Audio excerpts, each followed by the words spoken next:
All right, Steeler Nation, you've had a Monday to wash everything off, to get that loss off your mind, but you know it's not off your mind because that was embarrassing, and it's been a rough season, even though the Steelers are still in playoff contention. But we got to talk about more about this offense and what actually has to happen for things to be different, not just in these next two games, but moving forward with what the direction is going to be with the offense without Ben Roethlisberger, with whatever direction they're going to go. Steelers offensive line coach Adrien Klemm resigns from his team, and the team allows him to go join Oregon because he wants to go to college football. There's a lot of crazy things to talk about when it comes to this team and where the offense is and what actually needs to happen. I'll break that down with Adam Bittner of the Pittsburgh Post-Gazette. He joins me today on the Locked On Steelers podcast. I'm your host, Chris Carter. Let's get into it.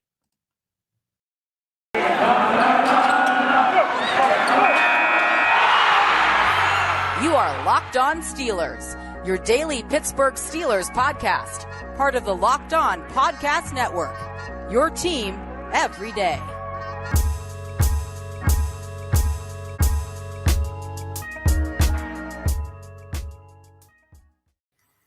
And welcome to the Locked On Steelers podcast. I'm your host, Chris Carter, bringing you your daily dose of all things on the Pittsburgh Steelers. As always, you can find us on Apple, Spotify, Google Podcasts, Odyssey, and YouTube. Hit the like button on this video if you're watching it on YouTube. Subscribe to our YouTube channel for all the great content. Leave us a 5-star rating with a positive comment at the end of it, and you get a shout at the end of the show. Joining me today, as I said before, is Adam Bittner, the digital sports producer for the Pittsburgh Post-Gazette. Adam, returning guest on the show. How you been, my man?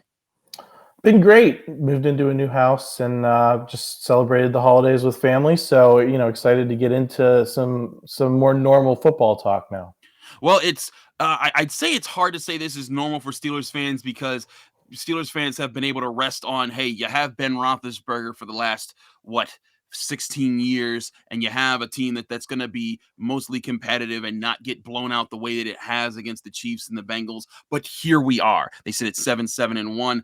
They need a lot of help to get into the playoffs right now, but we'll get into the playoff help later in the week. I want to still look at what needs to change about this offense because I'm still convinced that's where this team is going to have to put most of its effort into fixing things, not just in these final two games, but for next year. And one of the changes we've heard a lot of people say, the Steelers need to have an overhaul. They need to change everything. They need to clean house and all these other terms. Well, one guy that everyone that was kind of pointing fingers at, Adrien Klemm, their new offensive line coach, left of his own volition to go join Oregon, the college football team, the Oregon Ducks, to be their offensive line coach, not even a head coach, but an offensive line coach. That's where everyone's like, wait, what? How did this happen? And Adam, I don't know about you, but when I see that and I see how the offensive line played this year, I see that as hey, they read the writing on the wall, man. You're not going to be long for this job, and the Steelers have other plans here. But that's where I see he was Adrien Klemm might have just been getting out in front of, you know what, I need to secure my next job because this one won't be here much longer. Yeah, it's a complicated conversation because I do feel that the line has been a little bit scapegoated at times because it was easy, right? It's inexperienced. There's particular members who I think there's reasons to feel very disappointed in. I think Kendrick Green is at the top of the list. If you look at the Pro Football Focus scores every week, like I do for post-gazette.com, Kendrick Green has been really bad for a really long time, and you can tell that with the eye test too. Other guys like Chuks Okorafor have had solid weeks at times. All of these guys have kind of gone on different runs, and I think generally they trended to be better. How much of that you can attribute to a position coach versus just natural cohesion, I don't know. And also it's still flat not good enough, right? They can get better from being bad at the beginning of the season to half decent. But that's just clearly not been good enough, especially in the running game.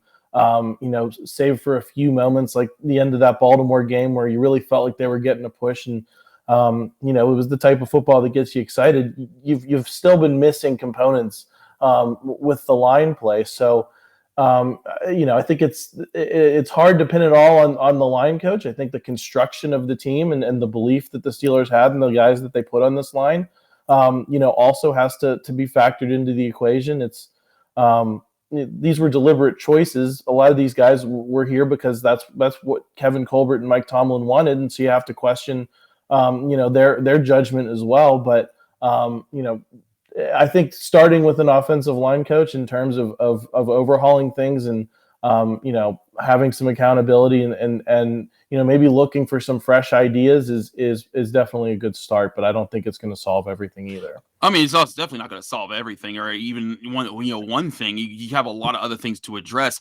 But I do agree with you, because I'm also of the opinion that when I look at coaches and I want to actually critique them, I don't want to just rag on a guy because he had a bad first year. Because too many times you walk into a situation, it could just be rough, and you need to just get your feet under you as a coach, even a position coach, to see how you do. Now with Adrien Klemm, he was handed a 3rd round rookie at center, a 4th round rookie at left tackle, Chukuma Okorafor, who, like you said, had some good days, had some not good days, and then Kevin Dotson was hurt. They were down to their 5th left guard at one point this season. They're still not healthy there either. And then your veteran presence was Trey Turner, a guy who the Chargers didn't even want to keep around. That's a tough situation to say, hey, go manage that and make that a really good offensive line. And that never happened, of course. But when I look at what this might say about the future, is, to me, when I look at this roster, and this is eventually the question we'll start to explore a little bit more in the coming segments here, Adam, is when you look at this offense and what they have, they do have playmakers. Diontae Johnson, despite him fumbling out of nowhere yesterday, he's a playmaker. You look at Pat Freiermuth, he looks like a playmaker. You look at Najee Harris, he looks like a playmaker. You have weapons on this roster. If you were able to get a decently competent quarterback with a better offensive line, a much better offensive line that you put some of that cap money into, where the Steelers are at least going to have $45 million next year to spend in their salary cap, and then maybe even invest some draft capital, you can make a new offensive line. But the question might become, okay, do we want this new offensive line and really what's going to be a whole new offense to have the same coaches from last year? Do we want or do we want a fresh start that everyone's coming into this at the same time and everyone's sitting it down? That to me is where the Steelers, I think, are going to be headed with this upcoming year. When we're talking about an overhaul, it might just be like, hey, you know what? In the areas where we're revamping everything, that's where we're going to get our freshest faces. Yeah, I think the pieces have to fit together better. And I'm not just talking about the guys on the field. I am talking about the coaches and, getting the most out of the personnel you have. What's the old saying? You go to war with the army you have and not the army you may want. I think that's where the Steelers are right now. Is like you said, they have playmakers, but are they being used the way that they should be? They have linemen, but let's look at Kendrick Green as an example. Did he ever belong at center? Was that just, a flight of fancy for this franchise, just believing that they could go get the guys they wanted at the top of the draft and then take this unproven center and trying to plug him into a position? Could he be better if you move him somewhere else on the offensive line where he's, a more natural fit? Could we be having a different conversation a year from now if you're reconstituting the way these pieces fit together? I think that's a valid conversation to have. And I'm not saying I know Kendrick Green, can be fixed if he's moved to another position, because I think there's, certainly a lot wrong with his game right now. But I think that's an example of how, they're trying to make the players they have fit a way they want to play, rather than doing it the other way around and saying, this is what we have, how can we make this work? I want to address that a little bit more in just a second here, because I think that's a big part of what's going on right now with the Pittsburgh Steelers, is that they have limited resources when it comes to addressing how they want to play the game of football, and they are trying to find different ways in how to use those resources. We'll talk about that in just a bit more right here on the Locked On Steelers podcast. I'm Chris Carter with Adam Bittner of the Pittsburgh Post-Gazette.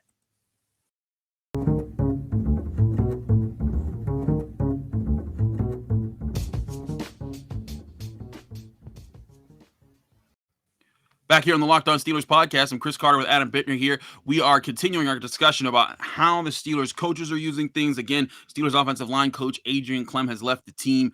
He won't be finishing the season with them.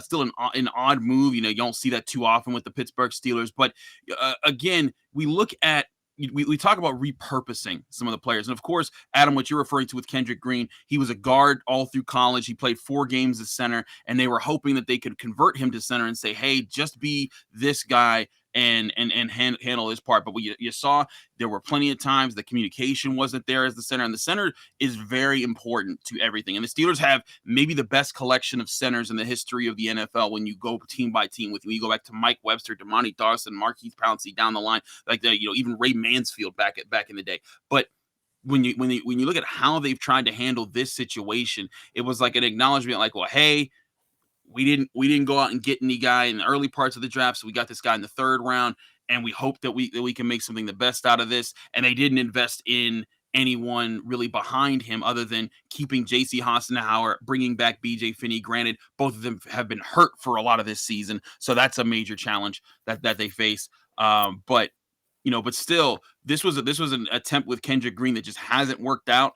And something that I've noted, from the very jump, is that when you look at his hands and when he's snapping the ball, he doesn't know how to get his hands from snapping the ball to engaging and locking up defenders to be the aggressive type of player that he showed he might have been able to be at Illinois. Yeah, and well, that's what did we hear at Illinois, that he was, he was ferocious, that he had that mean streak that the Steelers were looking for this offseason. And I think what we're seeing is that it's playing the offensive line is more complicated than that. It's not as simple as just wanting to, or just being stronger than the other guy. It's about technique, and I'm certainly not as expert in that as I am watching a receiver and watching guys come open and some of that more sexy parts of the game.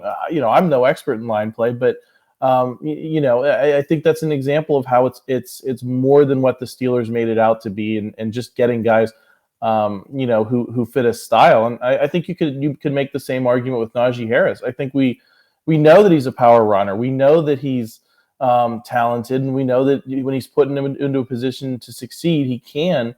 But it's more than just his brute strength that the Steelers need to have a good running game, and I think both of those picks reflect that you can't just fix things with big guys who have powerful styles. It has to be the right fit, and it has to go to being the second level of being a professional, and being good at the fundamentals, and I don't think as a team the Steelers are. And you can start with Kendrick Green, but it's certainly not just limited to him. And so when I look back at the draft, that's kind of what I think is. A lot of the talk that there was leading up to that draft was an oversimplification of what it would take to have a successful running game, and it wasn't as simple as swapping in a couple of new guys with a different reputation than the guys that you may have had before, or in the case of Marquise Pouncey, just not being able to do it anymore. Yeah, I mean, again, you looked at last year and you saw Marquise Pouncey. He was not the same He couldn't get any drive in the interior offensive line. He couldn't pull and hit anymore. But you did know that he could call out what he was seeing and at least say, "Hey, offensive line, this is what's coming. This is what we got to adjust to." And that's why Ben Roethlisberger loved having him so much, was that they had that second nature where they didn't have to even say anything. They both saw the same things, they identified the same things, and they were able to keep things moving to keep things competitive. Now, as far as Marquise Pouncey, obviously his body was breaking down when you just saw it. He couldn't snap the ball consistently. He couldn't get as much low anchorage to establish leverage there. So that's certainly a concern there. But also, it's also acknowledging what the Steelers had to try to do this offseason. They knew that they had very limited cap space because, one, the cap space was limited to everybody, but especially in a year where you're still paying a lot of money to your quarterback. You had to find a way to lock up TJ Watt, and you didn't have that much. You still had a lot of money locked into players that were just stuck on your roster because of older contracts. You go into the NFL draft. Do you take the 6th or 7th best offensive lineman, or do you just say, "Hey, let's get the best player at this position and the best player at this position," and go with that? The Steelers didn't want to be in a situation where they're doing themselves what they've done in prior years, where, say, you know what, they went with Artie Burns when they could have gone with a guy at another position who was clearly the first or second best at that position that could have addressed something that could really help them, and instead reaching for something for need rather than for value as far as what you're getting in that spot. But I'm really intrigued to see when we talk about overhaul, when we talk about what this team has to do to change things in this offense. I do think it starts with the offensive line and putting an offensive line together that will actually coalesce, that will actually build together and advance as a group. And that's going to take, I think, at least 2 decent free agent signings, paying guys upwards of $7-8 million a year to come in, even if it's just for a year or two, to be the stopgap guys, and then making your early investments and saying, hey, okay, now let's get these offensive linemen in the early parts of the draft and build around that. But here's the mix here, Adam. You're going to run into a situation where, and we talked about this off camera, you need to make a choice in free agency what positions you're committing to financially so that you can commit to positions in the NFL draft. Because if you go into this draft season saying, hey, we locked down, we free agency, we signed a free agent quarterback, or we traded to get such and such, and then it turns out that the center that you really wanted is gone, the tackle you really wanted is gone, and the quarterback that you could have taken and not paid a whole lot of money for is there, you're going to be stuck behind the 8 ball all over again. And then you're going to be saying, man, how did we get stuck with X player who wasn't the best at their position? Right. And I think, you've also got to address that question of who, what do you want to do at quarterback? Because I think that's part of the problem here too, is because of Ben's limitations this year. Yeah. On certain plays, he can still make throws that make you remember the quarterback he used to be, but too much of the time he can't move, and too much of the time that forces the Steelers into a play calling box where they have to get the ball out quick, and that's not only because of the line, but it is it's partly because of the line, but it's also because Ben can't really move anymore. Yeah, you can't. And that really limits what they can call. It limits what he's looking for on a play, because he has that internal clock going off in his head and saying he has to get the ball out, and he's missing open guys, and he's going to guys who are covered, or he's going out to guys on the boundary. I think there was one throw to Ray McLeod yesterday that just it was just straight out to the boundary. There were 4 guys there waiting for him, and that just smacked to me of last year when defenses started to figure out what Ben couldn't do, and were able to just gang up on his receivers because they knew where they were going to be. So I think you also have to answer the question of, who is the quarterback going to be, and how does he fit with these pieces that you're going to want to go out and get either through the draft or free agency. Right, and again, it's going to be about for me also the financial makeup of the team, because $25 million is part of Ben Roethlisberger's salary cap hit. That is his salary cap hit, almost $26 million.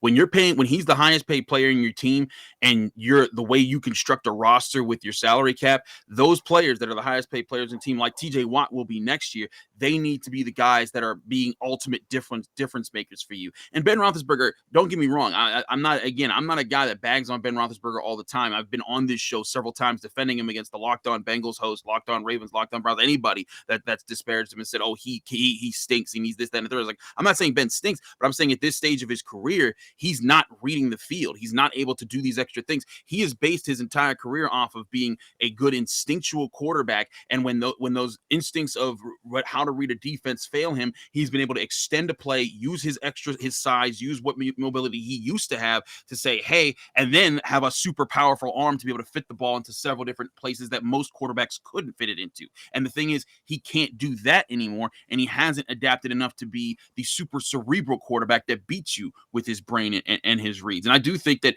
whatever composition the Steelers come up with in the coming years, it has to be that if you're going to get a rookie quarterback, then the rookie quarterback needs to have a lot of a similar of a situation that Baker Mayfield has.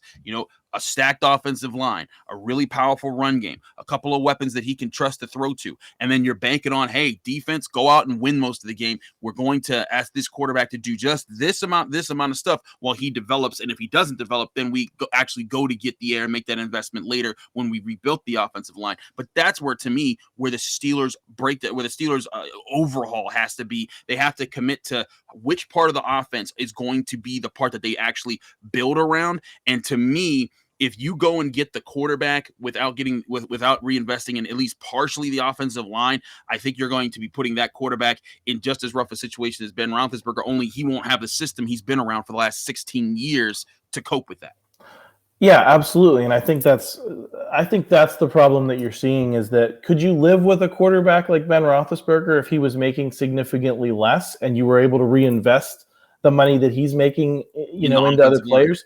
I mean, look back at those 2005 Steelers. Obviously, Ben was younger and could move and could do different things, and that's why they were so good. But he had so many pieces around him. He had Hall of Famers around him. Mm-hmm. If you look at this offense, who's a Hall of Famer on it right now that for sure is going to be in Canton someday? No one. And that's because you have to put so much money into Ben Roethlisberger, and you have to develop people around him rather than doing it the other way around. And I guess it's impossible to do with a guy who's been in the league for 18 years. He's going to expect a certain amount of money. You can't pay him $5 million. That kind of is what it is. But if you can take a young quarterback, or maybe even a free agent who makes a moderate amount of money, maybe he's more of a good backup type, but you can go out and beef up the offensive line until you can get that next guy who's going to be your long-term quarterback. If you don't like the guys who are in this year's draft, it's all about composition and how you spend your money. And what we're seeing this year is that because you clung to Ben Roethlisberger, you have deficiencies in other areas, and there's no real way to remedy that, until you move on from the quarterback. And I think that's the place that we're reaching is that, yes, is this all his fault? No, but it's certainly a team construction. His presence forced them to build the team in a way that there probably was no way that this team could really have success this year.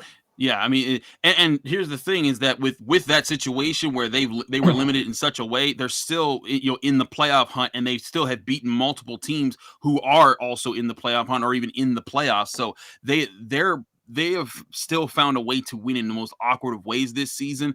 And I think that speaks a lot to the potential of the players that will be on the roster moving forward, especially the players that we know. They're not Hall of Fame caliber guys, but guys that you're like, I can work with Najee Harris, and I can work with the guys on defense, and I can work with Pat Frymuth. And, maybe you want to say the one offensive lineman that you might keep working with is Chakuma Core for, if you want to keep him around just for from overlay. And maybe you see, Dan Moore, Kendrick Green figure something out if Green's moved to guard, or if Dan Moore grows up at offensive tackle. But the bottom line is this: like you said, they invested in Ben Roethlisberger, and part of it's also they were stuck with him just because of the way that his contract was structured. Even if he retired, or even if they cut him, it would have been it still would have been a rough go here. So it's like, what, let's stick with the quarterback that knows our offense. Maybe he put something together. He didn't, and that's just where they are. But I don't think that's a death knell to the entire franchise's hopes of ever being good or great again as a team.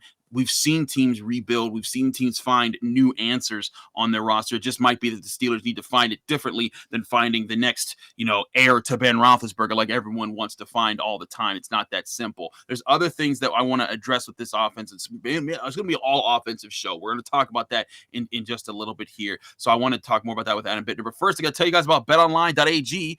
BetOnline has you covered all season long with more props, odds, and lines than ever before as football season continues the march to the playoffs. BetOnline remains your number one spot for all the sports action this season. Head to our new updated desktop or mobile website to sign up today and receive your 50% welcome bonus on your first deposit. Just use your promo code LOCKEDON. That's LOCKEDON, locked on, to receive your welcome bonus. Again, that's LOCKEDON for your 50% welcome bonus at betonline.ag. From basketball to football to NHL to boxing to UFC, right down to your favorite Vegas casino games. Don't wait to take advantage of all the amazing offers available for the 2021 season at BetOnline, the fastest and easiest way to bet on all your favorite sports, and BetOnline, where the game starts.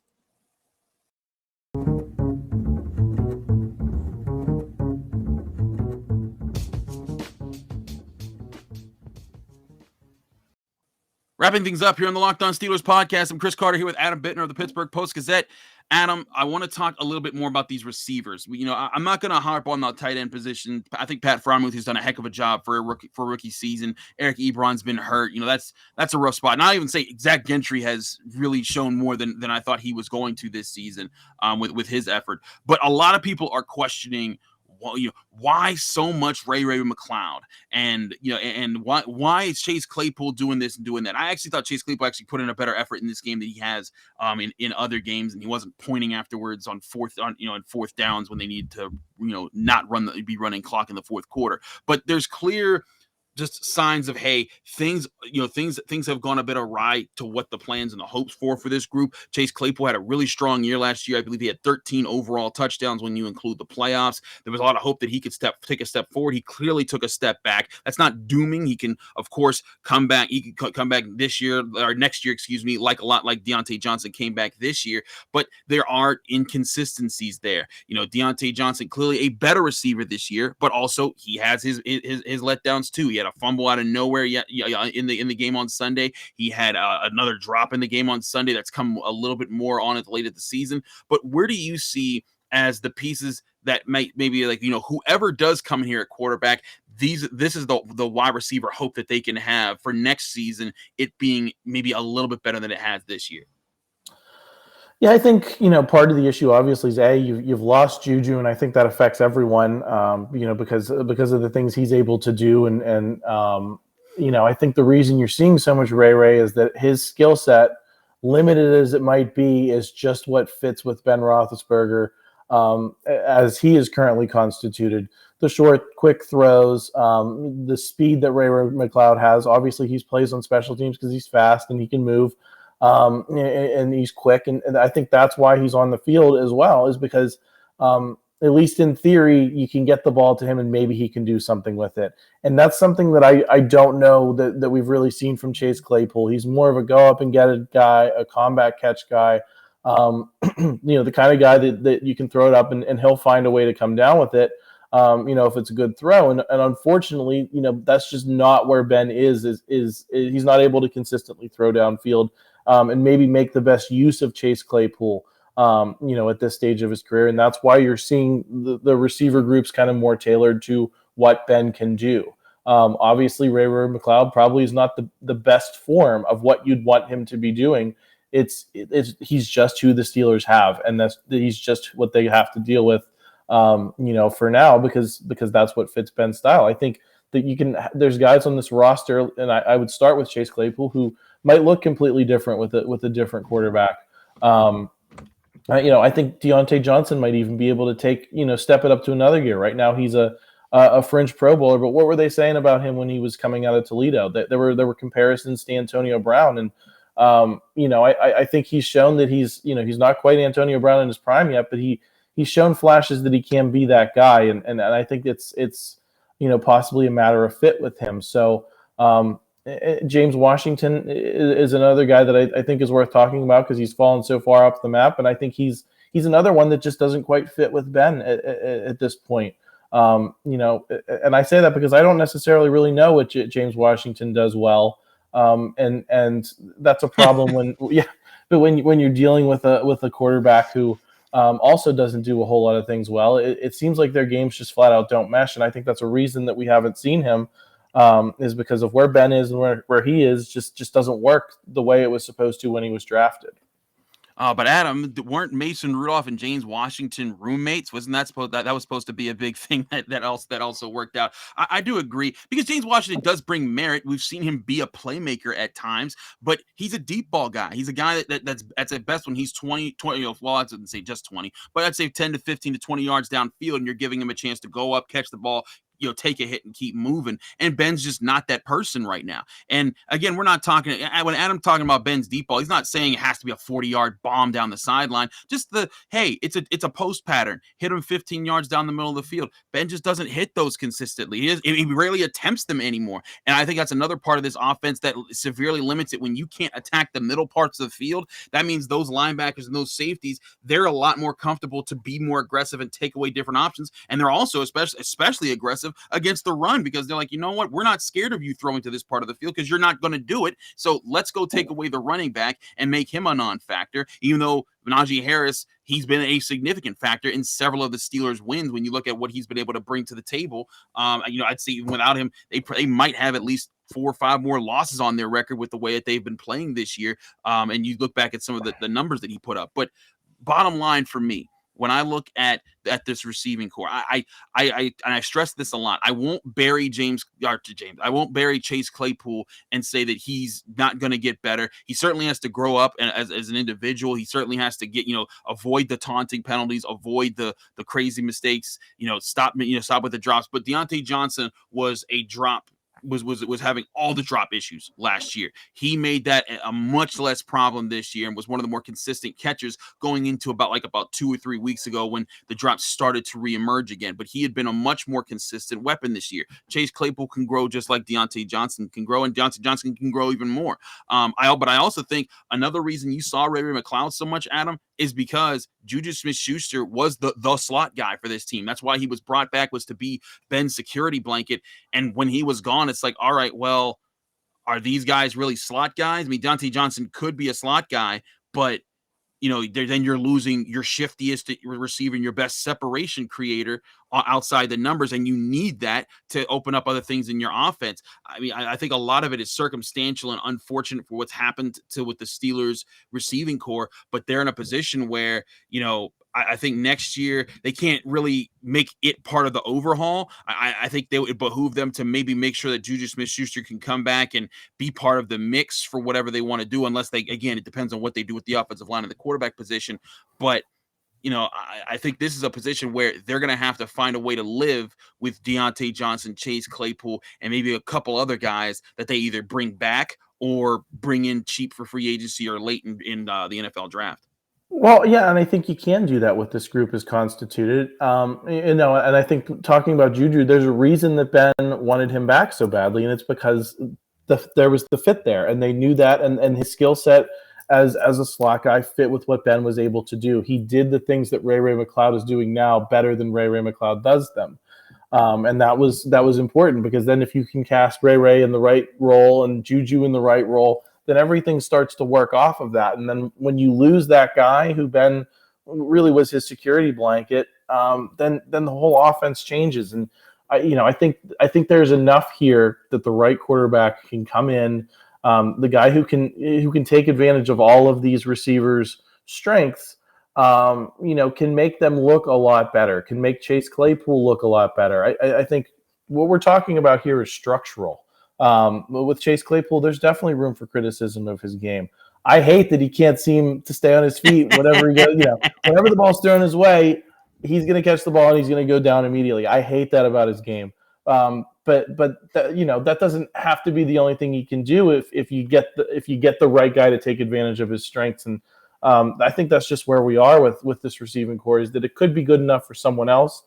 Without Juju, it's just not good for Ben, and it's not the right fit. And this whole, we've talked about it since the middle of the last year. The short, quick throws, letting guys make plays in space. That's not what this receiving core necessarily on the whole is good at. You might have guys who are good at it, like Diontae Johnson specifically, and maybe Ray, in limited quantities, but you don't have a holistic group that is good at doing that. And when that's all your quarterback can do, it's just a bad fit.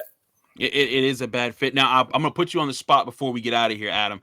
You talk about the right fit for a quarterback. Do you see that right fit being a rookie in this NFL draft class, or do you see that right fit being a veteran that they need to either go out and sign in free agency, trade for, or find a way to work the quarterback carousel that we saw go to work last season and put quarterbacks that we never thought would be where they are, like Matt Stafford with the Rams or Carson Wentz with the Colts, getting a quarterback through either of those means? Yeah, I think it's worth taking a stab with the team that you have, because I think there are good things going on here. You got a good guy at each level of the defense, and Minkah Fitzpatrick, Cam Hayward, and TJ Watt, and you're not always going to have that. And I think if you're going to make another run with this team as constituted, you want to see what maybe a veteran quarterback who's a known commodity, who what you're getting, can do. And maybe that doesn't preclude you from drafting the next guy, because I think this year is a year you might be able to get that next guy in the middle of the draft rather than having to be at 1, 2, 3. So I think it could be an interesting year from a draft perspective for the Steelers, because I think they could do both and just kind of see how the year unfolds.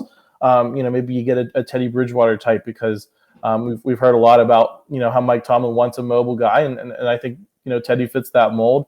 How does that work? And just kind of you can do both and just see how things work. So I think that would. I guess I'm going to take the middle ground there and say I think maybe you could get a veteran, maybe you could get a rookie, or maybe Mason Rudolph even fits that mold of a veteran quarterback who can move a little bit better. We saw that at the end of that game yesterday. He got out of a tackle that there's no way Ben Roethlisberger is getting out of it. That was at this stage of the game. When he was back there, I thought he was dead. I remember watching that play and like, well, that's over. And then all of a sudden, like, whoa, he's running.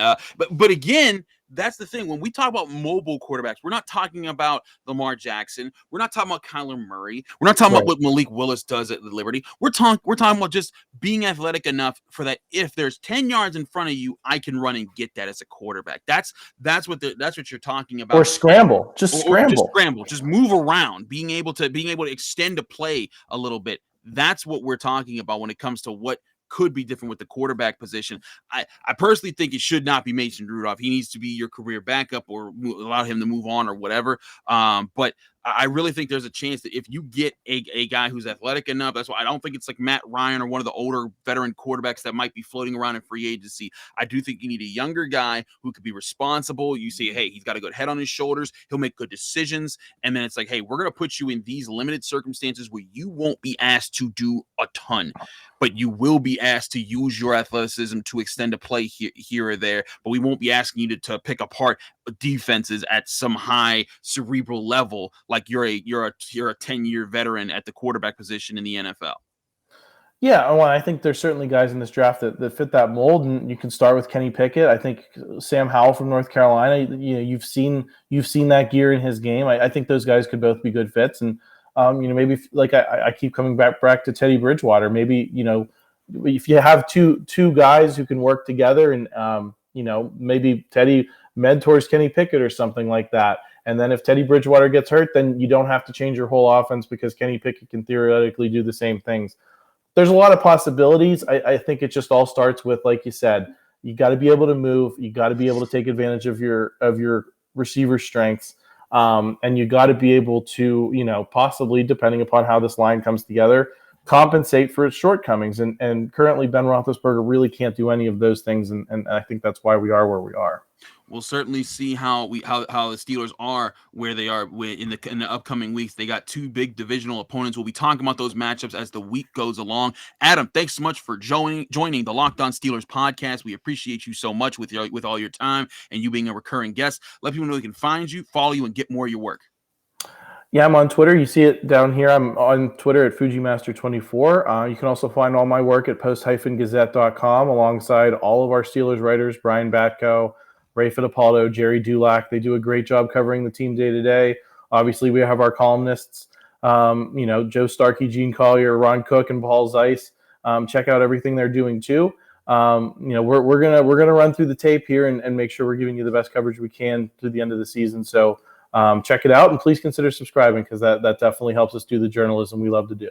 Absolutely. Do check them out at the Pittsburgh Post-Gazette. They do great work. I'm Chris Carter of the Locked On Steelers podcast. You can follow me on Twitter and Instagram at Carter Critiques. You can also follow this show on Apple, Spotify, Google Podcasts, Odyssey, and YouTube. Hit the like button on YouTube. If you're watching this video, hit the subscribe button to get all of our daily content. Thanks so much for checking out the Locked On Steelers podcast. We're going to have Tony Serino. He's back. We're going to have a Tony Wednesday checking things out, getting his perspective on the Steelers and where they need to be in the final weeks of this season. Chris Carter, the Locked On Steelers podcast. Thank you so much for checking you out. Be back in your ears and on your screens very soon.